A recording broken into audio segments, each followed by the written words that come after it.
Big ബോസിൽ ലൈവിൽ ഇന്ന് കോമണർ അനീഷ് കണ്ടന്റ് ഉണ്ടാക്കാനുള്ള ശ്രമം നടത്തിയിരുന്നു.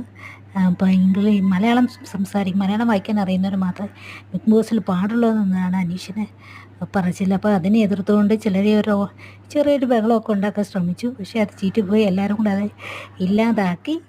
അപ്പം വേറെ സംഭവം നടന്നതെന്ന് വെച്ചാൽ ഇപ്പുറത്ത് മാറി എന്നാൽ റെന ഫാത്തിമ പിന്നെ അനീഷിൻ്റെ പിന്നാലെ നടന്നങ്ങ് ശല്യം ചെയ്യാൻ തുടങ്ങി.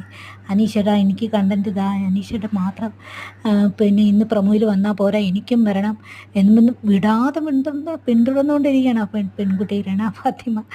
എന്നിട്ട് ചേട്ടൻ എങ്ങനെയാണ് ഇത് കണ്ടൻറ്റ് ഉണ്ടാക്കുന്നത്? ചേട്ടൻ ഇത്തിരി വലിയ ആളല്ലേ, അതേ രീതിയിൽ ചേട്ടന് പെരുമാറിക്കൂടെ? എന്തൊക്കെയാണ് പറയുന്നതെന്നറിയാം. ഒരുപാട് കാര്യങ്ങൾ റെന ഫാത്തിമ പറയുന്നത്. അങ്ങനെ ഫുൾ ഒരു ഓണമുണ്ട് രാവിലെ ബിഗ് ബോസിനകത്ത്. എല്ലാ തവണത്തെ ബിഗ് ബോസ് കണക്കല്ല, എല്ലാവരും മത്സരിച്ച് വിജയിക്കണം എന്ന രീതിയിൽ തന്നെയാണ് പലരും ഇതിനകത്ത് വന്നിരിക്കുന്നത്. സക്സസ് ആവുമെന്ന് വിചാരിക്കുന്നു. പലരും നല്ല ഗെയിമാണ് കളിക്കുന്നത്. എല്ലാവരും വളരെ കുറച്ച് പേരൊക്കെ പിന്നിലോട്ട് മാറി നിൽക്കുന്നു. ഇന്നിനിയിപ്പം കുറേ മത്സരമുണ്ട്. അതുമാത്രമല്ല നോമിനേഷനൊക്കെ ഇന്ന് നടക്കും. അപ്പോൾ അറിയാം ബാക്കിയുള്ള കാര്യങ്ങൾ.